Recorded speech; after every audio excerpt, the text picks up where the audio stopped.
Hello and welcome everybody to the Box I Live In podcast with me, Ben Reeve, and my podcast guru, Blake Howard. How are you, Blake? Good, Ben. How are you, mate? Very well, and very excited to be here for another pod as I work through my Rolodex or my Filofax of people that are interesting for me to talk to. What we've done, we've spoken to you, so that was valuable, I think. And Sarah, spoke to my sister. Now I've gone to somebody that I went to school with. So I'd like to introduce Mr. Tom Hall. Hello, Tom. How's things? Morning. Very well, thank you. I'm very well. Beautiful sunshine here in sunny England. That's it. 1st of June. So yeah, very chirpy. Now, Tom is are you the managing director or the CEO? What do you call yourself? It depends on the mood and who I'm trying to influence. Sometimes King. sometimes I'm the person that locks up at the end of the day. Other times I'm the chief executive officer and owner. So most of the time I sit behind everyone else. You do. Yeah. So Tom is basically the CEO of Alitex, which is basically is a very cool company. And I think what we'll do to kick this off with today is let's just understand. And ultimately, Tom and I have known each other for years. And Tom, you've probably been the person that's been on the box journey with me, right? Because you've listened to me talk about this for like 20 years. Yes. And I think last year when I finally launched, you were as amazed as anybody, right? So I think ultimately I want to talk all things box with you, and we'll get to that. Okay. But let's give us a bit of an overview of the business and what you do, because you've got a very cool business there, right? So what is it you do, Tom? Essentially, we design and manufacture posh greenhouses, which I suppose is very much a UK-based phenomenon insofar as people in the UK just love their gardens. Luckily for us, and we produce what I think is the jewel in the crown of the garden, which is the greenhouse. And we're lucky enough to work with people who are very passionate about their gardens. I think people are at their best when they're in their gardens, and so we get to work with them and build some stunning structures, which people thoroughly enjoy. Just to be clear, we do the design, we do the manufacture, we go into the private gardens and the botanical gardens and build these structures for people to have and to grow and to enjoy. And these are serious greenhouses, right? So there's some in Kew and all over the show. So we're kind of like, these are proper growing houses as well, right? So it's Yes. top end stuff. I would say so. So there is the commercial industry, which is, functionality is everything. And then we're in the, I suppose, a slightly more emotional side of it, where functionality is key, but the aesthetics is absolutely top of the tree. And the Victorians nailed this 150 years ago, much to do with the status. There was a status of buying these sort of structures. It said where you were in society, and it allowed you to entertain and bring your flowers and your crops into your house. Nowadays, it's not quite so, I suppose, pompous, but there's still a degree of emotional attachment to what we do. So no, it's great fun. And what's cool about your business, though, is you do design and manufacture. So, I mean, you got 80 plus people, but you basically have every aspects of any business you would want to tinker with, right? I mean, so you come up with it, you make it, you sell it, you count for it, the whole piece. Yeah, I suppose I've always thought that it stems from the fact I'm a bit of a control freak, but we are very, very fortunate to be involved from the word go. We like to think we plant the idea into the customer's mind, and then we engage with them right through the journey, the seed of the idea, and then we engage with the creation, the thought, where they're going to put it in their garden, and of course then we design it, we make it, we paint it, we put it up. We don't plant them out, but we know people who do. So you're absolutely right. I have people in the business who do everything. Marketeers, financiers, I've got engineers, got customer service people, all this sort of thing. So I'm very lucky to work with a tremendous mix of people. And for a small business, right? I mean, it's big, but it's small in the grand scheme of things. I mean, you've also got incredible tenure, right? So you've got, and this is the bit I want to get into about the employee engagement and what you do, is because you've got guys and girls that have been with you for years, right? Yes, we do. I always hesitate because I think people stick around because they like it, not because they can't find anywhere else to go. But no, you're right. The longest serving employee started in 1974, and we actually had a dinner last year, well, early last year, before the pandemic kicked in, where we took everyone who'd been in the business more than 10 years out for a meal. It turned out that we had over 35 people, and the average tenure of those 35 was 22 years. So yes, we've got people who've been here a long time, but I'm delighted, in the last year, we've actually taken on 25 new people. We're up to 96 employees now. Wow. So we've got a real crop of if you like, fresh-faced people as well, and it's a really nice mix. And interestingly, the people who joined recently, they are fascinated by the history. They are slightly intrigued by business that has been around a long time. You don't often hear that, but that mixture of new and old is great. Well, I think it's a nice antithesis to, the modern sort of, company where they start up and 2 years and 2 months and they disappear and all that kind of stuff. Now, tell me, because I've known, obviously we go right back to school, right? So, you and I have talked a lot about this, and I know a lot of CEOs of businesses that, there's lots of things that they can spend their time on. But, one of the things you've always been fascinated by and always invested your time in is understanding, whether it's the psychology of individuals or whether it's how to have those crucial conversations. You've always invested a lot of time and energy in education of yourself and the team. Why? Like, what sits behind that? Like, is it just something you're interested in, or is there a fundamental belief that if you can, warp and mess with their minds, they'll stay longer? Like, why? It's a great question, and it does make me reflect slightly. Probably the best way of explaining it, I suppose, is when I going back to college, I did a sort of thesis on culture. I'm not quite sure why I did it, but I was always more interested in the people than the actual product. But I guess I had a bit of an early onset of middle-age crisis 10, 12 years ago, and I was thinking, I need to get out of the business and do something new or whatever else. But my motivation actually was to change the way I was doing things. And what I mean by that is I started to look around at how we ran the business and who was involved in it, and if you like, the business system. And what struck me was that I'd 10 years ago probably stopped trying to develop myself. And that was where a degree of staleness came from. So immediately I jumped into, you mentioned this crucial conversation. I decided to go out and learn a little bit more about myself. And that curiosity grew quite quickly into realizing that everyone has a journey to go on, and engaging with people on that journey was in itself a fascinating thing to do. I started to engage a bit more in my journey, which involved many of the other people in the business. And I suddenly realized that that's where my interest lay. It was actually not in engineering, not even in customer service really, but actually people, why they did what they did, what motivated them, what their purpose was, all these sort of things. And in digging a bit deeper into that, I became, I found that fascinating. That just lit my fire. So whether that was latent in the first 15, 20 years of the business, I don't know, but I came to recognize it in the last decade. And I suppose in the last decade, I've just majored on that, realizing that the more I invest in people, the more interest I showed in them, the more I got back. So I'm not even sure that answers the question, but it's been a journey for me, and a realization that I am fascinated in the behavior of people. It's a bit of a dull midlife crisis, though, isn't it? I think it's right. I sort of, when you start thinking about what am I going to do with myself, it does make you ask a few questions.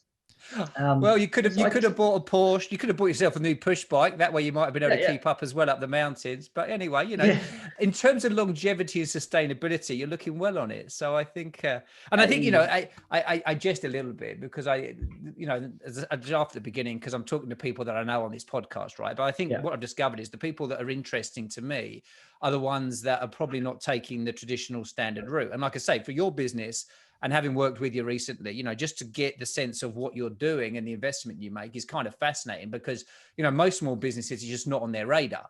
And I also knew that you, for me, were going to be an excellent kind of test case, right? Because when the box appeared from the from the mountain, and I The turned up with this ramblings. thing. And I remember, and I remember sending it to you, and it's really interesting because, you know, I'm probably like you, Blake knows, you know, confident person doing what I do, but when you go into these new ventures, you don't know, do you? So it was always a bit of like send and go through. And I knew you were going to be brutally honest with me. So, I mean, let's talk about our experience with the box, because I've learned so much by working with you guys and just how we approached it. I mean, why is something like the box of interest to you and the team? Like, what do you think it does?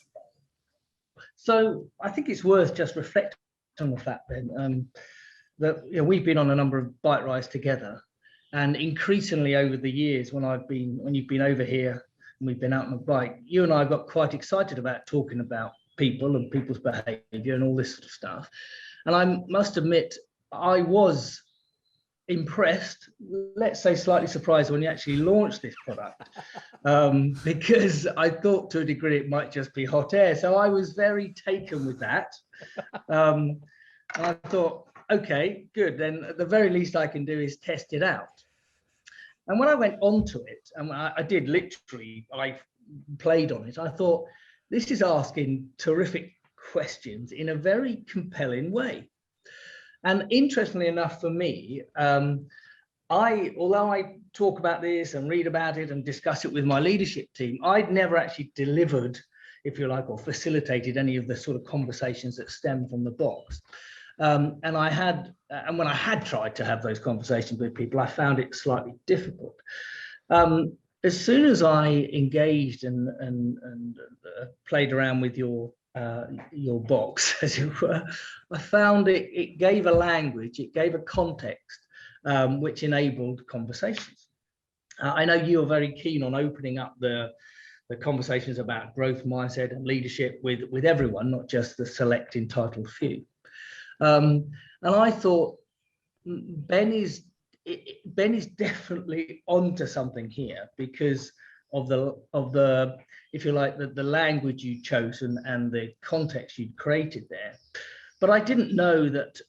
I've always found it difficult to know whether people are going to fully engage in the same way that you and I did, Ben, with real passion about behavior and leadership and all these sorts of things. I felt when we talked about it, if I'm honest, if people overheard us talking, they'd probably think we're slightly geeky. And therefore, okay, I think this is fantastic. Who am I going to try it with? Now, do you recall I didn't ask my management team to have a go at it? Yeah, that was a stroke of genius. I owe you so much for that. That was. I think I've been burnt a couple of times with what senior leaders think they regard as a soft subject, which is people, but it's a bloody hard subject. And I thought, I don't want to put it in front of people who, I don't know, don't have the time or don't have the open-minded approach to really test it. And it's slightly serendipitous in that we have a group of, I don't know, 25 to 30-year-olds who were and are relatively engaged in the business. And I thought would be open-minded to trying the box with nothing to lose. And when we engaged, what was it, a group of about 8 or 9 people to just come along and be our guinea pigs. We found very quickly we were pushing against an open door, weren't we? And for me, I tell you what made me laugh is you were kind of like, and I never said it to you at the time, but you were kind of like surprised that they actually were getting into it. And I think you kind of alluded, they were like, oh, actually this works. And I wasn't surprised, but it's always a bloody relief. But you know what? I think I was delighted. Oh, ye of little faith. I was delighted because it's almost, I hadn't realized it, but I've been searching for a way of engaging people who, I mean, you've got to remember this crowd they don't have no sense of entitlement. They didn't come with degrees.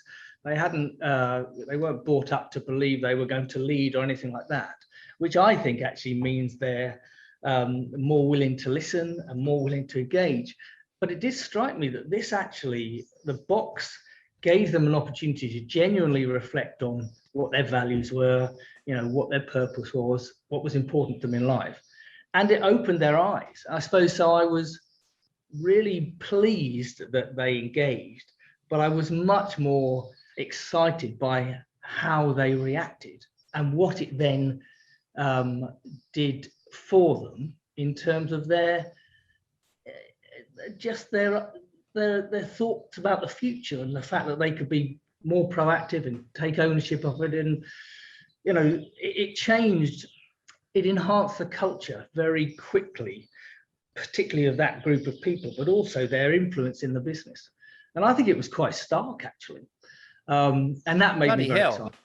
It's interesting, isn't it? Because like I said, I think it's difficult for people to think it's like, and it was for me, well, again, I'll put it back and say, I think it was some of the leadership that you showed around it, and the fact that, we got on and had some chats and we had some very open, frank conversations. So when we spoke to Louise a couple of weeks back, she said one of the things, she's sitting at the top of her tree and running 35,000 people, but she talked about sort of the transparency and the honest communication and seeing the senior leaders having this kind of, genuine approach. And I think, that's something that I get all your guys would say, whether they, at times genuine and brutally honest. But I think when they get that, there's the invitation to participate, and then they kind of stepped in. And look, I think the master stroke for me, and this is why this is kind of fun doing this, was doing exactly what you said, taking it to a group of people that were kind of interested, and then coming back to your management team.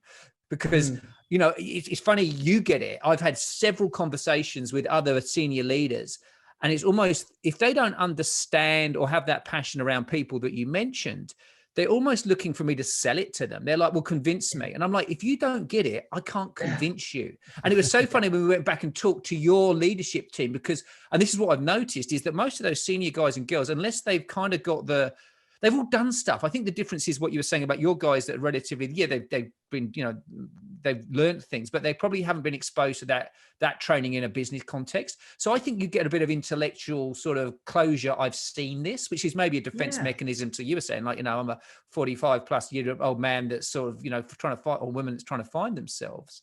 But again, you kind of get them people closing out. So it was a master stroke when we kind of went back and said, oh, your people are enjoying this. Should you get it? And your team weren't resistant, right? It was just more about, rather than, I've seen it. It was more about, oh, hang on, what can this do for me?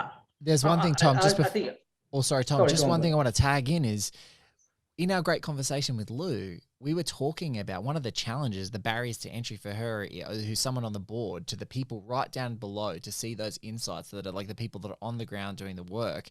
Sometimes it's getting away the pomp and circumstance. It's using a minder, she said, like taking CEO level people down to the people right down at the end. And it's funny that you've almost had this epiphany for yourself that's like, I actually know, I've got a gut feeling or an intuition what I need to do here, and it's not to go through the leadership team. And Ben, I think you're so spot on, because any executive, anyone who's listening to this who's in an executive level or had executive team exposure at different things, it's the whole thing of being an executive is pitch me why, pitch me your idea, why it is time for you to hear. And sometimes it's like, it's I'm a bit of a movie nut. It's a gift of giving someone a movie they've never heard a lick about. They've never heard about it, and you just go, here's a surprise, take it, it's yours. And that is something that's really striking and I think you're really awesome to hear. You're both absolutely right. So 18 months ago, I did let a couple of our senior leaders go, and that had been building up for a while, for exactly the reason you said, Ben. They came with the standard traits of a male, stale, middle-aged, whatever else, entitled, relatively closed mind, and you did have to sell them ideas. They felt it was appropriate to bring that skeptical mindset. So this has been a bit of a journey for me, changing that leadership team, bringing people on who I think are more willing to listen and to learn and recognize they've got lots and lots to learn. So when the box came along, I mean, the group of youngsters that we asked to do it at one stage did say, in order to follow through on this, we do need the leadership team to buy into it.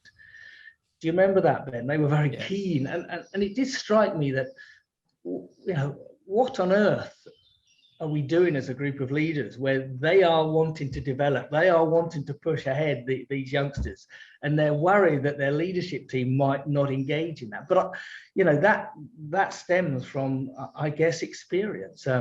So as Ben says, when we came to discuss it with the management team, we were really asking them to support that whole servant leader mentality. And do you know what? They then engaged with it.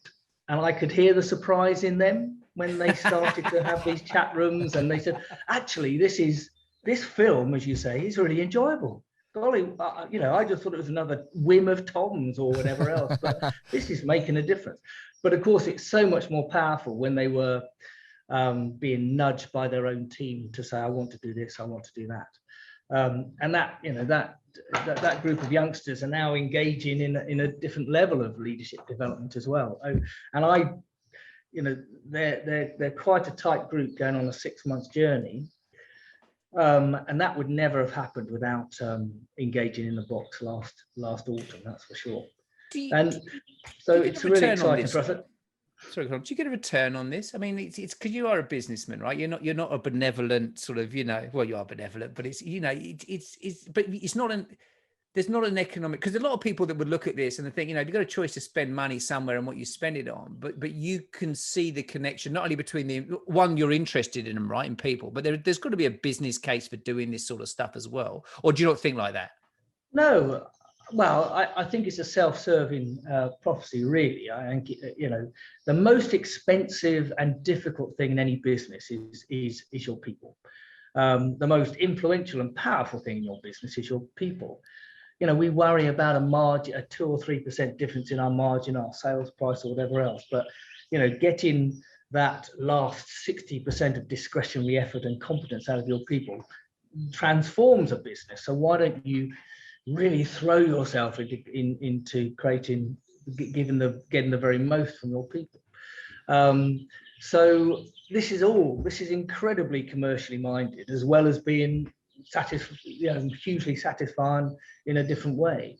I would say, we've probably got 4 or 5 succession plans in place now, which 6 months ago hadn't even got off the ground. And those succession plans are sort of being led by the guys who've done the box I live in, because they're now thinking about their future. They're now recognizing they can build their own future. Whether it's our installation manager, Adam, or in our purchasing manager, Simon, or in customer service, Steph, they all really came alive to the opportunities by going through the box, Ben.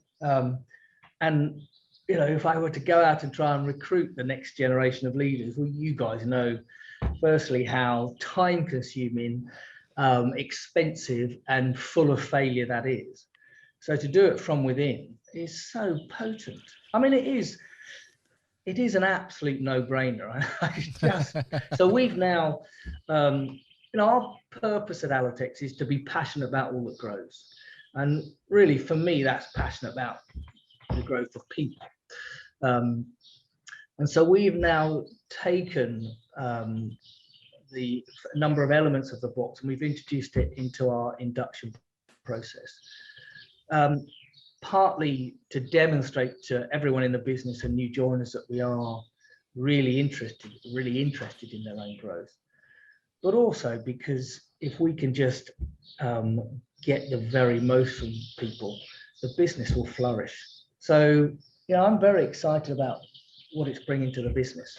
You put me in a bit of a dilemma, Tom. You put me in a bit of a dilemma because as I listen to you to speak, and others might be thinking, my God, how much has he paid him to say this? And honestly, I haven't. But my dilemma is, I built this thing as a strategy for me to exit, for me just to go and sell it to the public, which I think will happen. I think there'll be individuals that will find their way and it'll help them personally.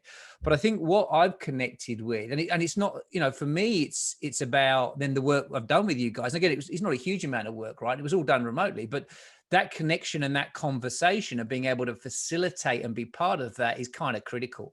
And I think for me, in terms of the business, whether it's the box or any other development processes that people are looking at, I think this capacity, and Louise spoke about it again, and I think you've talked about it as well, this idea of context. If you've got the context right, so if we've got, and we're serious about, the values, and we're passionate about all that grows, and which you are serious about it, and people don't just see that as statements on a wall that they ignore. And then you bring people in, whether it's people like me or yourself or others, that have these conversations, but the context is there, i.e., we want you to help yourself. And by the way, we will invest in you. Then I think these tools are incredibly useful. My challenge is, and this is my other worry, is that, but goes back to what we're saying, if you don't have leaders that get this and understand this and enable it, you almost wake people up. And then they went to the point where they think, well, why should I stay? It's almost, I can almost see that this almost can be a talent exit strategy, because if companies don't back it up and don't support it, all you do is give people the tools to realize they're working for a shit company. Which is kind of, it's not my idea. And of course, that's what I want to do. I want Alitex to thrive because everyone else is realizing that the businesses they're working for are hollow and superficial. No, you know, it does. It definitely, if you do this, the team or the employees or the staff that go through it will say, do you know what? I'm in for this. I'm up for this. I'm engaged. So give me a platform. Give me an opportunity. Which does bring with it challenges, but it's I think that's what you're in business for, to take it forward. You know, we are essentially trying to say that we're very authentic about our purpose, and I live in daily fear that perhaps we're not doing everything we say we're doing, you know, that lip service. So I want to see my leaders under pressure to develop. You know, we're very busy. We're having a boom at the moment because everyone's been at home and we've never had more greenhouses and glass houses to build. And so the temptation to put people development, oh, we'll do that next month, or, you know, each of our employees gets has a review every month to talk about where they're going. And I know I've got to stay on this all the time as being right up there in terms of the priorities. You cannot, as a leader, you cannot miss out on that half an hour, 45 minutes with your individual to talk about their development.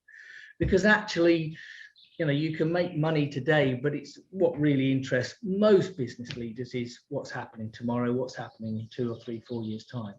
Because that's the key, isn't it? That's where you create a legacy. That's where you create sustainability. But, you know, the rewards are so much greater if you actually invest in your people and let them drive the bus, as it were.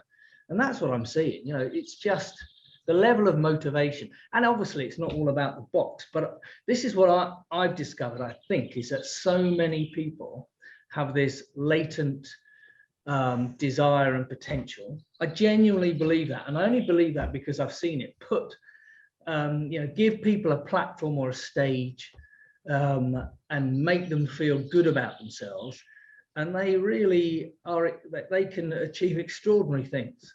I think there's a danger as a leader to think we've got there purely on merit rather than circumstance, and everyone else deserves to be below. It's just nonsense. I think there's so much that we can do for people. There's one thing I want to touch on, Tom, which is, and this goes to the utilization of the box and the way that you've embraced it is, you know, you say that everything grows, like, you know, we're invested in everything grows. And I love that because it's like what you've done is, I don't know if anyone can relate to this, but, you know, you live in old houses, whether you're in Oz or you're in England. And if you don't tend to a garden, especially like a garden path that's been built alongside a piece of grass or a garden patch, the weeds will grow up and just break through concrete. And I feel like you've almost, that is you as an agitator have done that in your business. You've planted these seeds underneath this ceiling of whatever was stagnating for you, and whether you did it intentionally or it was intuition. And you said, no, I'm going to plant these seeds, and this is actually the way to agitate through, because I'm not going to put pressure on the concrete from the top and be like the jackhammer. I'm just going to plant some seeds underneath you, and I'm just going to let it grow. And I think that's now the 21st century context that we're working in, which is I think it's a lovely metaphor, actually. I mean, I don't know what the future holds. I know what I want for myself in terms of general direction.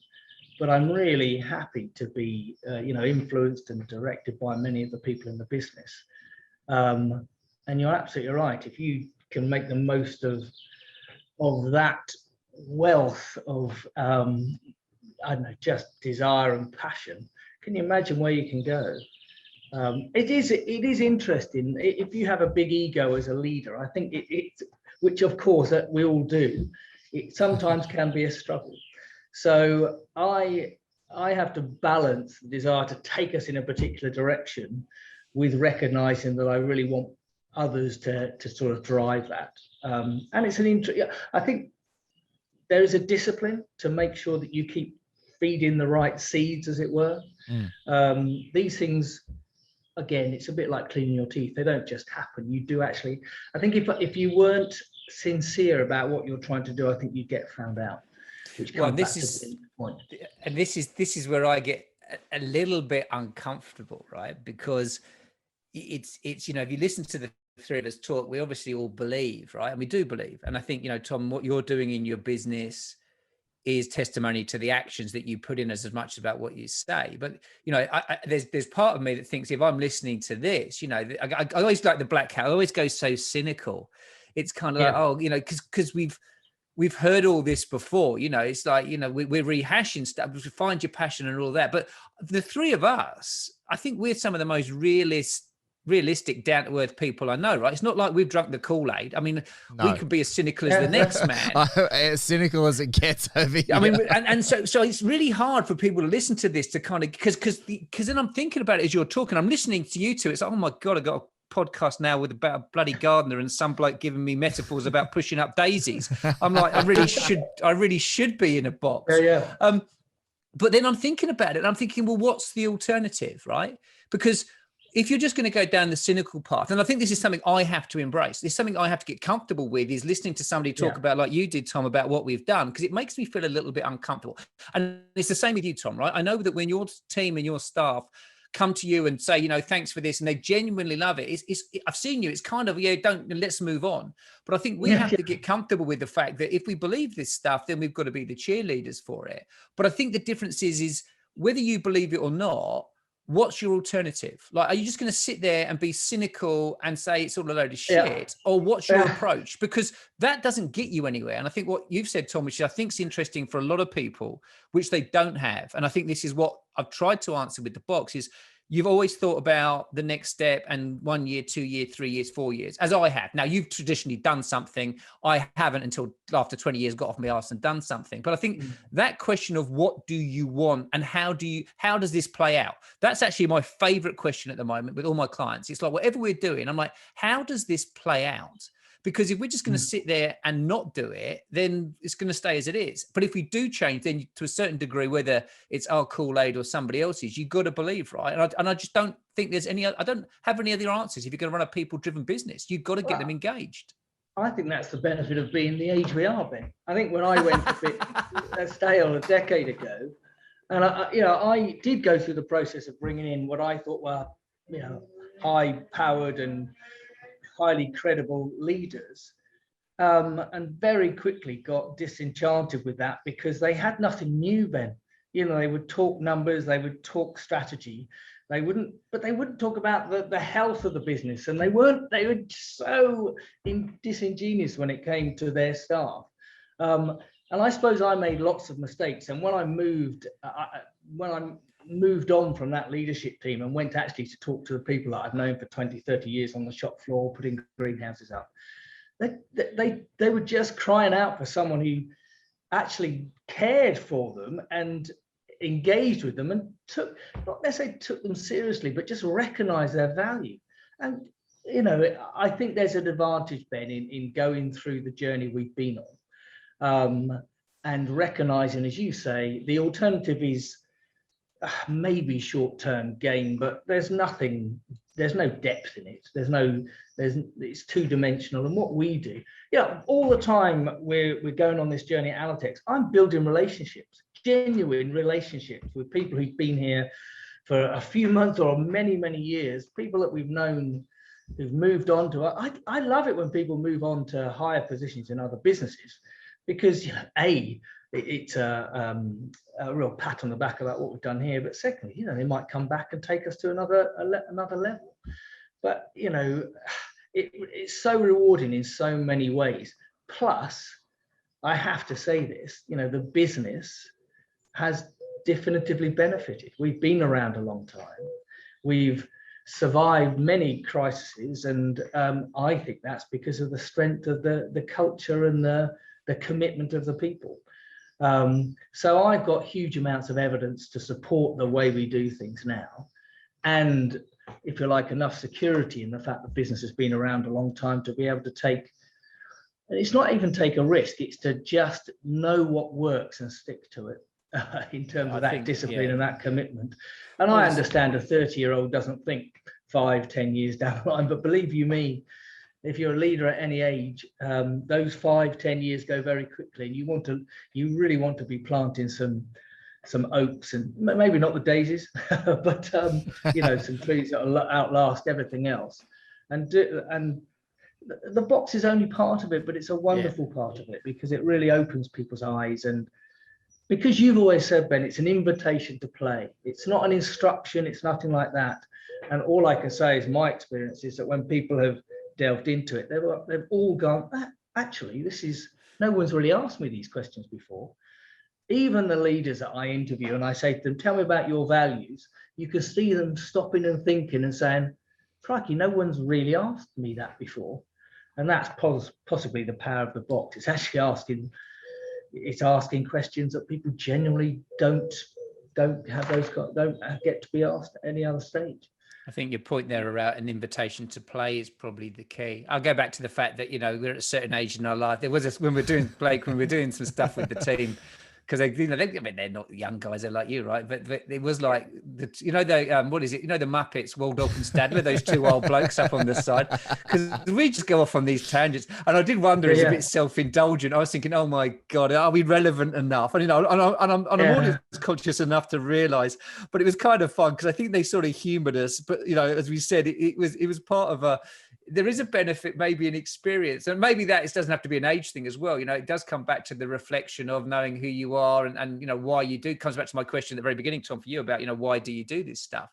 It's almost a belief, right? I mean, there's lots of people that in your position, and look, you've seen them over the years, right? You've worked with lots of different businesses as I have.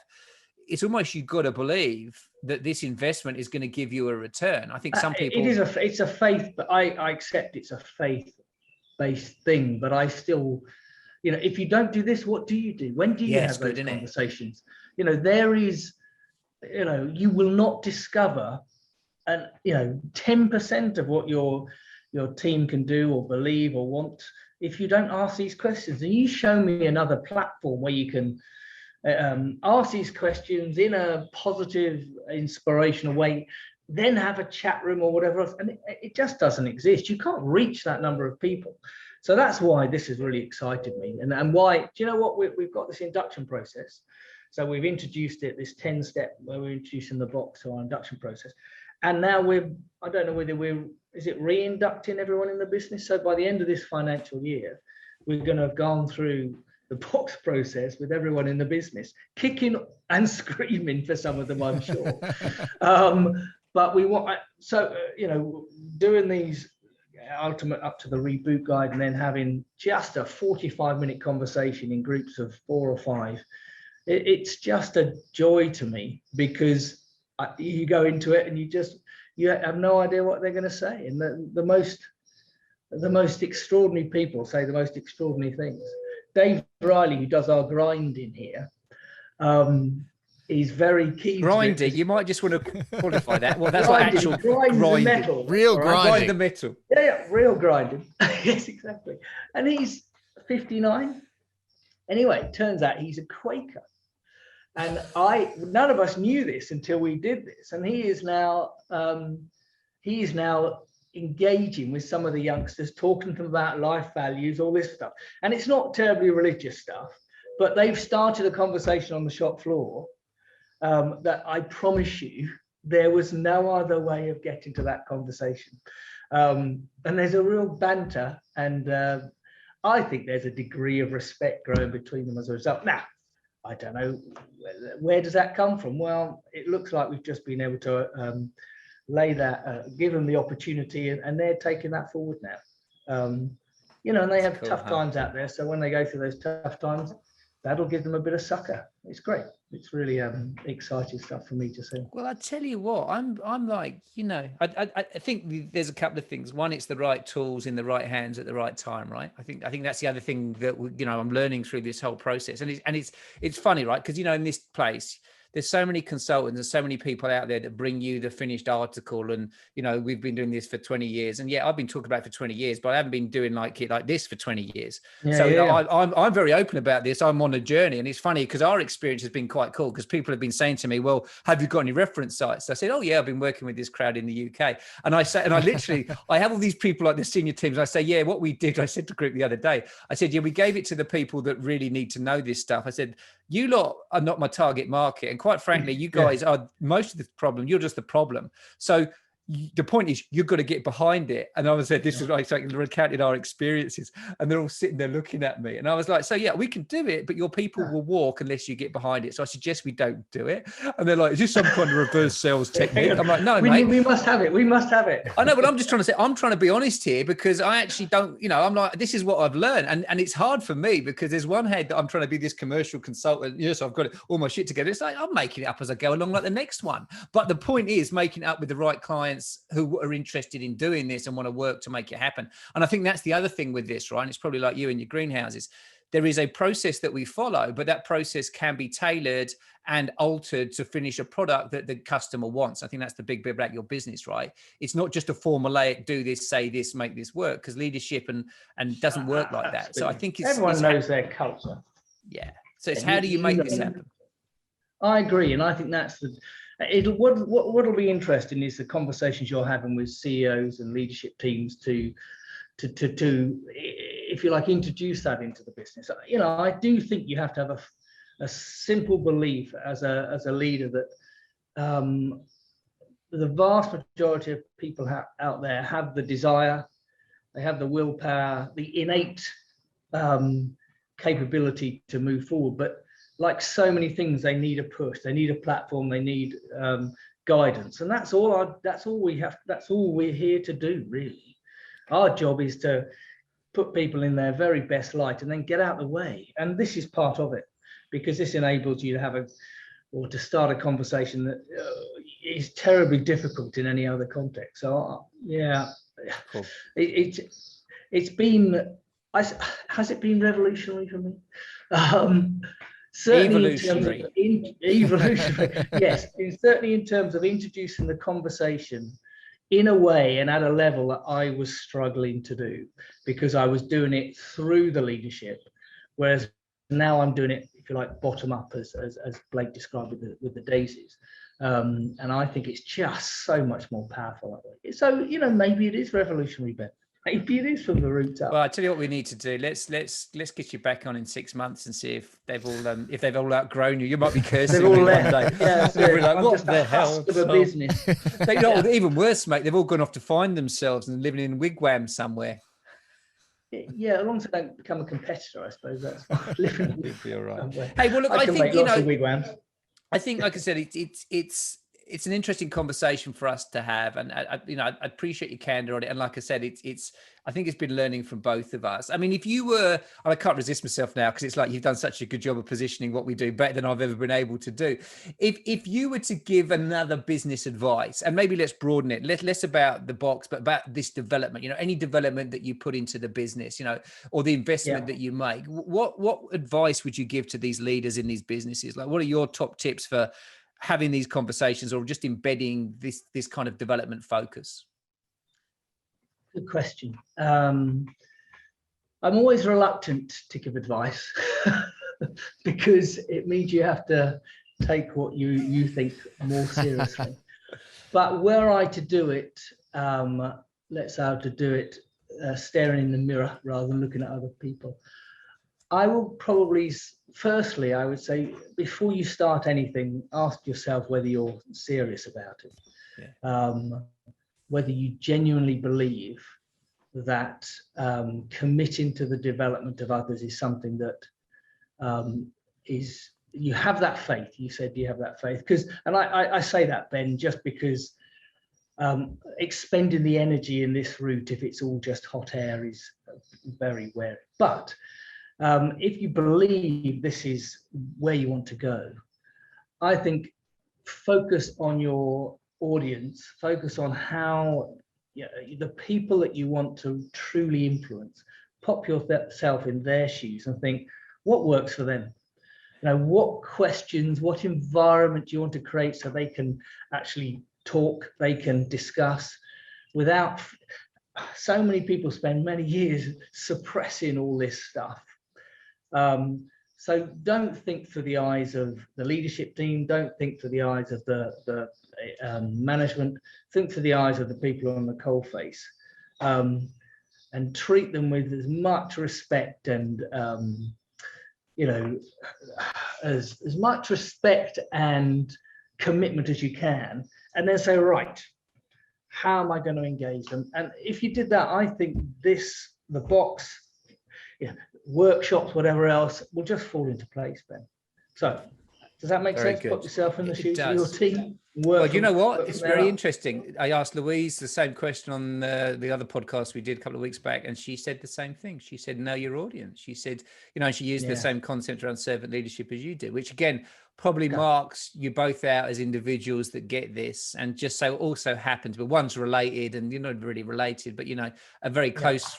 Actually, you were my best man, weren't you, as well? So there you go. So I've only known you for 41 years, 42 years. That's right. So it's kind of a delight to actually, and the fact that we can have this conversation, that really people are like, he is a still pigeon. He's literally the best man for the job right now to pitch this. He was. So I imagine us having this conversation, Ben, 25 years ago. We'd have just thrown stones at each other and grunted. Well, I think we wouldn't have done anything with it. Well, you might have done. I would have taken me 20 years to catch up. But I've been trying to do this for 30 years, and all I've realised is I've still got a huge amount to learn.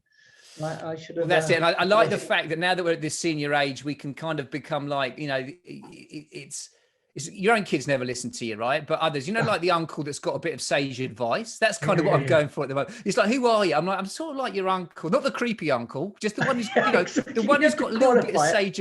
Occasionally, he's worth listening to when he's not on his bike or he's got a drink in his hand. So maybe that's the new style of leadership we can both go for. Hey, look, Tom, thank you for your time. I mean, one, it's a joy to chat. Two, it's also for those of you that are watching, a joy to see that you're sat in the sun after a long, harsh winter. So that's good. I finish up with the saying, which is every time I finish up the podcast, when all is said and done, more is said than done. That's kind of been my quote. And the fact that you were not even mildly surprised, but completely surprised that after 20 years, I've got off my arse and delivered something. It's actually made my night. And the fact that it's kind of working is even better. So look, I want to thank you again for your time. It's always nice to have a chat. If you want to know who Alitex is, you're online, aren't you? Alitex.co.uk. Check it out. Exactly. And many other platforms that Can people hit you up? About. I'm sure. But they'll have to do the research because I can't remember that stuff.